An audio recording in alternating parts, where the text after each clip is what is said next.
সরকারি নির্বাচন সংক্রান্ত ঘোষণার ব্যত্যয় ঘটার কোনো কারণ নেই।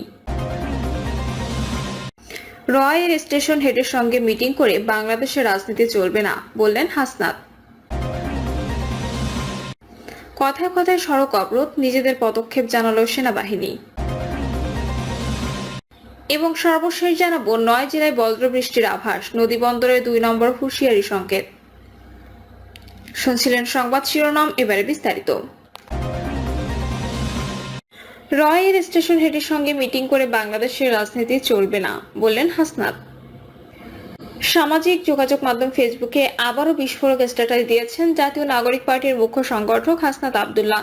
তিনি কোনো দল বা ব্যক্তির নাম উল্লেখ না করলেও ইঙ্গিত দিয়েছেন ভারতের গোয়েন্দা সংস্থা রিসার্চ অ্যান্ড অ্যানালাইসিস উইং এর স্টেশন হেডের সঙ্গে বৈঠক করে তাদের পরামর্শে কেউ রাজনীতি করার চেষ্টা করছে, তবে সেটা চলবে না বলেও হুঁশিয়ারি করেছেন হাসনাত। তার এই স্ট্যাটাসের পর কে বা কারা কর্মকর্তার সঙ্গে বৈঠক করেছেন তা নিয়ে নানা আলোচনা তৈরি হয়েছে সামাজিক যোগাযোগ মাধ্যমে। তার স্ট্যাটাসের নাম উল্লেখ করা এবং বিস্তারিত বলার দাবি জানান মন্তব্যকারীরা, তবে স্পষ্ট করে কোনো কিছু জানা যায়নি। ছাত্র জনতার অভ্যুত্থানে ক্ষমতাচ্যুত আওয়ামী লীগ রাজনীতিতে পুনর্বাসনের দেশি বিদেশি চক্রান্ত চলছে বলে দীর্ঘদিন ধরে অভিযোগ করে আসছেন হাসনাত। গত 20 মার্চ দেওয়া এক ফেসবুক পোস্টে হাসনাত বলেন, আমাদের প্রস্তাব দেওয়া হয় আসন সমঝোতার বিনিময়ে আমরা যেন এই প্রস্তাব মেনে নিই। আমাদের বলা হয় এরই মধ্যে একাধিক রাজনৈতিক দলকে ওই প্রস্তাব দেওয়া হয়েছে, তারা শর্ত সাপেক্ষে আওয়ামী লীগ পুনর্বাসনে রাজি হয়েছে। একটি বিরোধী দল থাকার চেয়ে একটি দুর্বল আওয়ামী লীগ সহ একাধিক বিরোধী দল থাকা নাকি ভালো। আমাদের আরো বলা হয় রিফাইন্ড আওয়ামী লীগ যাদের দিয়ে করা হবে তারা এপ্রিল মে থেকে শেখ পরিবারের অপরাধ স্বীকার করবে, হাসিনাকে অস্বীকার করবে। সরকারি নির্বাচন সংক্রান্ত ঘোষণার ব্যত্যয় ঘটার কোনো কারণ নেই। চলতি বছরের ডিসেম্বর থেকে আগামী বছরের জুনের মধ্যে নির্বাচনের যে কথা প্রধান উপদেষ্টা বলেছেন সেটাই সরকারের কর্ম প্রাধিকারের মধ্যে আছে বলে জানিয়েছেন পরিবেশ, বন ও জলবায়ু পরিবর্তন উপদেষ্টা সৈয়দা রিজওয়ানা হাসান। সরকার নির্বাচন সংক্রান্ত এই ঘোষণার ব্যত্যয় ঘটার কোনো কারণ নেই বলেও তিনি জানান। নির্বাচন কমিশন 20 এপ্রিলের মধ্যে নিবন্ধন করার সময় বেঁধে দিয়েছেন, কিন্তু এনসিপি আজ জানিয়েছে যে নির্বাচন কমিশন সংস্কার না হওয়া পর্যন্ত তারা নিবন্ধন করবে না। এ বিষয়ে সরকারের অবস্থান জানতে সাংবাদিকদের এক প্রশ্নের উত্তরে রিজওয়ানা হাসান বলেন, নির্বাচন কমিশনের সঙ্গে সেভাবে তো আর সরকারের কথাবার্তা বলার সুযোগ নেই। তবে যেটা হলো যে সরকার বলবে নির্বাচন কবে হবে সেই মোতাবেক তারা নিশ্চয়ই প্রস্তুতি নেবে। আর এনসিপির এটা একটা রাজনৈতিক অবস্থান, এটা নিয়ে আমাদের ক্যাবিনেট আজ কোনো আলোচনা হয়নি। আমরা আসলে আপনার মুখ থেকে শুনলাম, কারণ আমরা তো সকাল থেকে ক্যাবিনেট মিটিং এ ছিলাম। এটা আমাদের অন্তর্বর্তী সরকারের উপদেষ্টা পরিষদের আলোচ্য বিষয় না। অপর এক প্রশ্নের উত্তরে তিনি বলেন, এনসিপির দাবিটা তার রাজনৈতিক দলের অবস্থান থেকে। এনসিপি তার রাজনৈতিক দাবি কিভাবে আদায় করবে, কিভাবে নিষ্পত্তি করবে এটা এনসিপি বুঝবে। এটার সঙ্গে সরকারের নির্বাচন সংক্রান্ত যে ঘোষণা সেটার ব্যত্যয় ঘটার আমি কোনো কারণ দেখছি না। রয়ের স্টেশন হেডের সঙ্গে মিটিং করে বাংলাদেশের রাজনীতি চলবে না, বললেন হাসনাত। সামাজিক যোগাযোগ মাধ্যম ফেসবুকে আবারও বিস্ফোরক স্ট্যাটাস দিয়েছেন জাতীয় নাগরিক পার্টির মুখ্য সংগঠক হাসনাত আব্দুল্লাহ। তিনি কোনো দল বা ব্যক্তির নাম উল্লেখ না করলেও ইঙ্গিত দিয়েছেন ভারতের গোয়েন্দা সংস্থা রিসার্চ অ্যান্ড অ্যানালাইসিস উইং এর স্টেশন হেডের সঙ্গে বৈঠক করে তাদের পরামর্শে কেউ রাজনীতি করার চেষ্টা করছে, তবে সেটা চলবে না বলেও হুঁশিয়ারি করেছেন হাসনাত। তার এই স্ট্যাটাসের পর কে বা কারা কর্মকর্তার সঙ্গে বৈঠক করেছেন তা নিয়ে নানা আলোচনা তৈরি হয়েছে সামাজিক যোগাযোগ মাধ্যমে। তার স্ট্যাটাসের নাম উল্লেখ করা এবং বিস্তারিত বলার দাবি জানান মন্তব্যকারীরা, তবে স্পষ্ট করে কোনো কিছু জানা যায়নি। ছাত্র জনতার অভ্যুত্থানে ক্ষমতাচ্যুত আওয়ামী লীগ রাজনীতিতে পুনর্বাসনের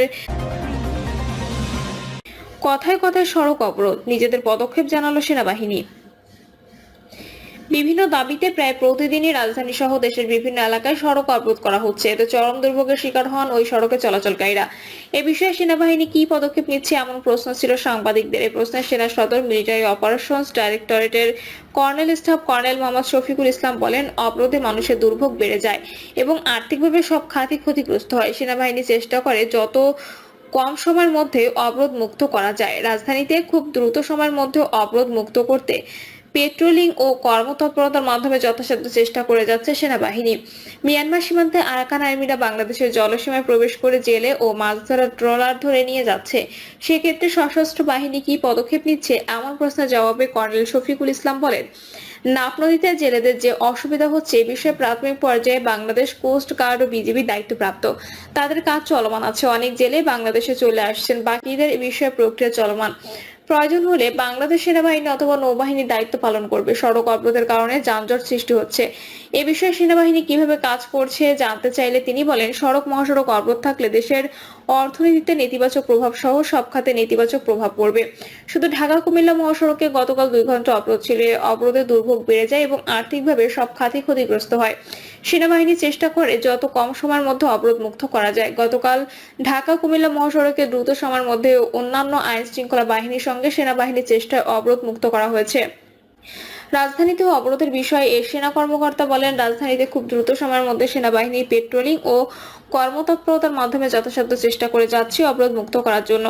সম্প্রতি অনুষ্ঠিত মার্চ ফর গাজা কর্মসূচিতে এর আগে কয়েক জায়গায় দেখা গেছে নিষিদ্ধ সংগঠনের পতাকা হাতে নিয়ে মিছিল করতে। এক্ষেত্রে সেনাবাহিনী কি পদক্ষেপ নিচ্ছে জানতে চাইলে কর্নেল মোহাম্মদ শফিকুল ইসলাম বলেন, সম্প্রতি অনুষ্ঠিত মার্চ ফর গাজার বিক্ষোভে সেনাবাহিনী কালো পতাকাধারীদের রহিত করেছে। কালো পতাকাধারী হলেই সে যে জঙ্গি সংগঠন এটি কোনো প্রমাণ আমরা এখনো পাইনি।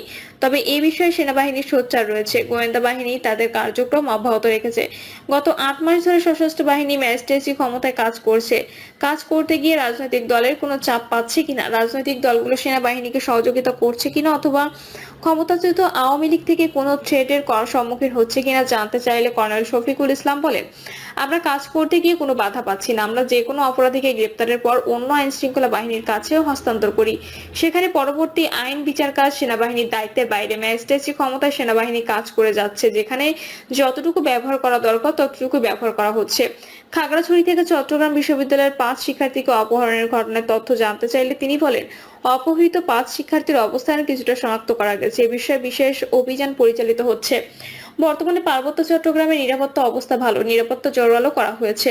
কাজ করতে গিয়ে রাজনৈতিকভাবে কোনো চাপ অনুভব করছে কিনা সেনাবাহিনী এ বিষয়ে জানতে চাইলে এই কর্মকর্তা বলেন, সেনাবাহিনী সরকারের নির্দেশে এই মুহূর্তে আইন শৃঙ্খলা রক্ষার্থে নিয়োজিত। সরকারের নির্দেশে যে কোনো দায়িত্ব পালন করে আসছে এবং পালন করে যাবে। সেনাবাহিনী সততা, ন্যায় নীতির সঙ্গে প্রত্যয় ও সহনশীলতার সঙ্গে দেশ ও জাতির স্বার্থে কাজ করছে, ভবিষ্যতেও করবে।